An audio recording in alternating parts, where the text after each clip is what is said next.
재정경제부 장관께서 보고해 주시기 바랍니다.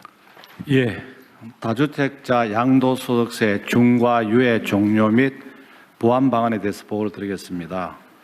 다주택자가 보유한 조정 대상 지역의 주택 양도 시에 현재는 이제 기본 세율에다가 2주택자는 20%포인트를 더 올리고 그다음 3주택자 이상은 30%포인트를 올리는 그런 제도를 운영하고 있습니다. 그러나 이 제도가 2022년 5월 9일부터 해서 금년 5월 9일까지 4년간 중과 유예를 한시적으로 유예하고 있습니다.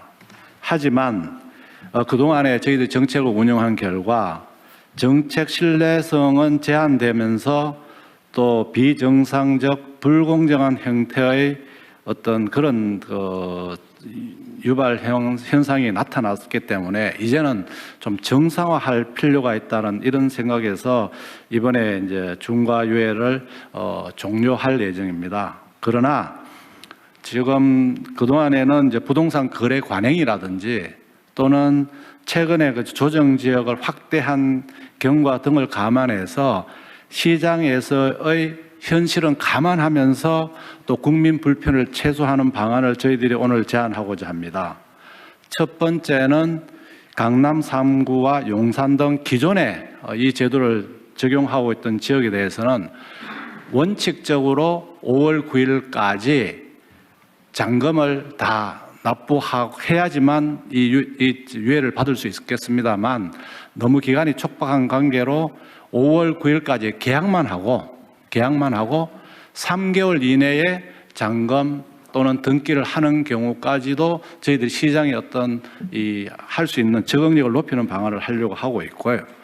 이 외에 금년 10월 15일에 신규 지정된 조정 지역은 5월 9일까지 계약을 하고 3개월은 좀 짧을 것 같아서 6개월 내에 잔금을 지불하거나 등기를 하는 경우까지 유예를 하는 방안을 오늘 제안을 드립니다.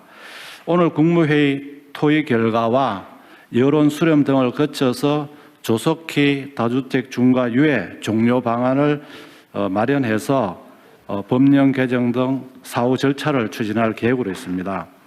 중과유예 종료에 따른 토지거래 허가제 보완 그리고 편법 정려 등 이상거래 단속 강화 등 관계부처의 적극적인 협조를 요청드리겠습니다.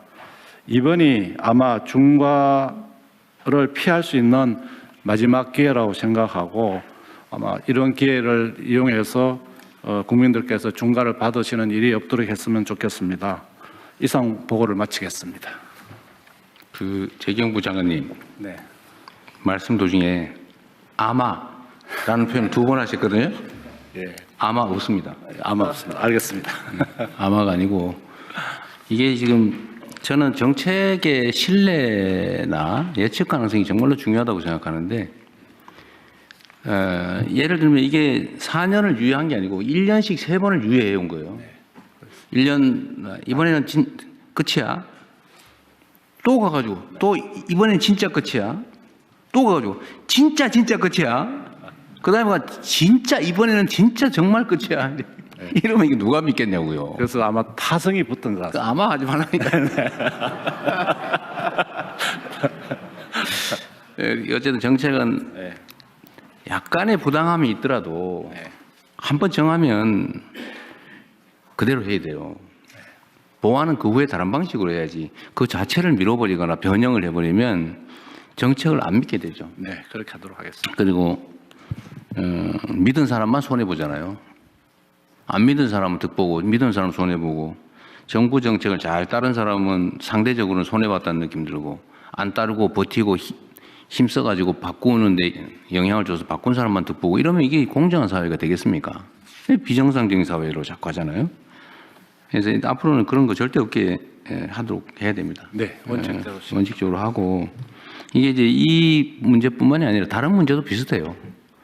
정책을 준비하고 발표할 때 정말로 치밀하게 시뮬레이션하고 그래서 언제나 레드팀이 꼭 있어야 됩니다. 반박해보고 그리고 가능하면은 이해관계자들 의견도 다 듣고 또 소위 많은 사람들이 지켜보는 가운데 브레인스토밍을 해가지고 모든 가능성을 다 점검을 해야죠. 그리고 우리 사회는 부동산 투자, 부동산 거래와 관련해서는 정말 수십 년간 만들어준 신화가 있어요. 신화. 불패 신화. 그리고 여기에 또 너무나 많은 사람들이 또는 힘 있는 사람들이 이해관계를 갖고 있기 때문에 정책 변경이 너무 쉬워요. 그래서 사람들이 그렇게 믿게 된 겁니다. 이거 끝나면은 결국은 매물이 잠길 거고, 매물이 잠기면은 매물을 팔게 하기 위해서 또 연장할 거고, 뭐 이렇게 생각하잖아요. 지금도 사실 그 생각을 하고 있어요. 그래 5월 9일 지나서 안 하면 어떡할 건데? 버티면은 언젠가는 집 거래를 하기 위해서 또 뭐 풀어주겠지. 이렇게 믿잖아요. 그래서 이 가능성을 원천적으로 봉쇄해야 됩니다. 그래서 제가 그 말씀을 드리는 거예요. 대한민국의 부동산 이 문제는 정말 이 사회 발전을 통째로 가로막는 아주 암적인 문제가 됐어요. 부동산 거래하는 사람이 나쁘다는 얘기 아닙니다. 그건 시스템이 사회가 그렇게 허용하니까 그렇게 하는 거예요. 근데 그 정책을 제대로 못 만든 또는 의지를 갖지 않은 그 결정권을 권한을 가진 사람이 문제인 거죠. 최소한 국민주권정부에서는 그렇게 하지 않는다. 그리고 정책을 만들 때는 이 부동산에 대한 욕구는 워낙 강렬해서 구멍이 정말 바늘 구멍만한 틈새만 생겨도 그게 확 커져가지고 댐이 무너지듯이 무너진단 말이에요. 그래서 정책 입안 과정에서 정말로 치밀해야 돼요. 알겠습니다. 완벽하다 싶을 정도로 치밀해야지 아마 이렇게 하면 안 돼요. 네, 알겠습니다. 그 절대 안 돼요. 아마. 예? 0.1%가 안 돼요. 완벽하게. 그래서 이 정책의 신뢰, 안정성이 꼭 담보돼야 되겠다. 그 말씀 드리고요. 그러면은 이번에 매물 잠기면 어떡할 거냐. 버티는 게 이익이냐, 아니냐. 이것도 합리적으로 판단해야죠. 지금 뭐 일부에서 정부에 관계된 사람들 중에 다주택이 있는데 니그부터 먼저 팔아라고 시켜야 되는 거 아니냐 이렇게 얘기하는데 저는 이것도 문제가 있다고 생각합니다. 제가 예를 들면 누구한테 이거 팔아라고 시켜서 팔면 그거는 그 정책이 효과가 없다는 뜻이에요. 제발 팔지 말고 좀 버텨줘 라고 해도 팔게 상황을 만들어야죠. 그 시켜서 억지로 파는 거 의미 없어요. 파는 게 이익이다. 지금 다주택을 해소하는 게 경제적으로 이익이다라고 합리적 판단이 가능하게 제도를 만들어야죠. 그런 제도를 만들 권한이 없거나 제도적 장치가 부족한 게 아니잖아요. 할 거냐 말 거냐만 남는 거지 얼마든지 할 수 있지 않습니까? 다만 이제 정치적인 정무적인 문제가 남겠죠. 그런데 대한민국에서 이 부동산 투기, 부동산 불로소득 공화국이라고 하는 것을 시정하는 것만큼 중요한 국가적 과제가 어디 있겠습니까? 그 이번에 안 하면 완전히 잃어버린 20년 뭐 이렇게 돼가지고 나라가 정말 심각한 위기에 처할 때, 즉 풍선이 터질 때까지는 그냥 그대로 쭉 달려갈 가능성이 높아요. 지금이라도 막아야죠. 그래야 피해가 최소화됩니다. 지금 단계에 할 수 있는 최선을 다하는 거고 버티는 게 손해인 걸 설계를 해야죠. 네. 그거 할 수 있잖아요, 그죠? 네. 지금 규칙 따라서 하는 게 현실적으로 이익이라는 객관적인 믿음을 만들어야죠. 네. 그래서 이번에 또 했더니 또 안 되더라 이러면 앞으로 남은 4년 몇 개월 이 국정을 이끌 수가 없습니다. 그래서 반드시 이번에는 완벽하게 합리적으로 공정하게 제도를 설계하고 집행을 하도록 준비를 하시기 바랍니다. 네. 그리고 5월 9일까지는 어쨌든 만료를 하는데 계약한 원래는 잔금까지 내야 되는 거긴 하지만 5월 9일을 양보할 수는 없고 네. 5월 9일로 하는데 다만 시간이 너무 짧고 네. 정부에서 이렇게 앞으로 뭐 또 연장하겠지라고 이렇게 부당한 믿음을 갖게 하는데 책임이 있습니다. 이때까지 계속 그랬으니까요. 네. 앞으로도 연장할 가능성이 있다고 믿게 만든 정부가 잘못이 있으니 이번에 한해서 계약한 거는 인정해 주자. 그때까지. 네. 그리고 기존의 것은 3개월. 그러니까 8월 9일까지. 네. 그다음에 작년에 새로 조정 지역으로 편입된 지역은 기간이 짧으니까 거기는 11월 9일까지 6개월까지 잔금이나 중도금을 잔금 내고 등기 내면 면제 중과세 면제해 준다. 어쨌든 그렇게 하시고요.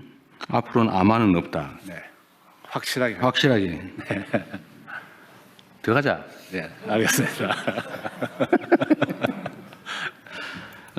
그리고 이 과정에서도 어쨌든 요 5월 9일까지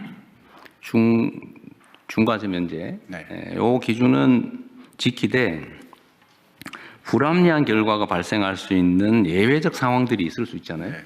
어쨌든 그 문제도 일부 검토를 좀 하도록 하시고요. 또 이런 것도 있죠. 버틸 수 있게 그럼 언젠가는 뭐 정권 교체를 한번 기다려보자 이런 것도 있을 수 있어요. 실제로 그럴 수 있습니다. 근데 그게 불가능하게 만들어야지. 근데 뭐 세금 얘기를 지금 하는 건 부적절하니까 하지 말고 어쨌든 할 수 있는 방법은 다 찾는다. 그 세입자 문제 때문에 골치 아픈가 봐요. 네, 그렇습니다. 지금 이 조정 지역에 대해서는 팔게 되면은 당장 자기가 들어가서 직접 살아야지만 들어가야 되는데. 됩니다. 그런데 세입자가 있는 경우에는 이 세입자가 있기 때문에 당장 들어가서 살 수 없게 됩니다. 그래서 그런 부분도 지금 살고 있는 세입자의 임대 기간까지는 뭐 예외적으로 한다든지 해서 그 이유는 반드시 들어가게. 어쨌든 5월 9일까지고 네. 무조건 5월 네, 9일까지인데 세입자들이 6개월 안에 못 나갈 상황 또는 3개월, 6개월 안에 못 나갈 상황 그런 경우에 대한 보완 방안. 대안은 한번 검토를 해보시죠. 네, 그렇게 하겠습니다. 그러나 5월 9일은 변하지 않는다. 네. 네. 5월 9일은 확실하게 지키겠습니다. 확실하게. 아마 바뀌는 일은 없을 것이다. 알겠습니다. 네.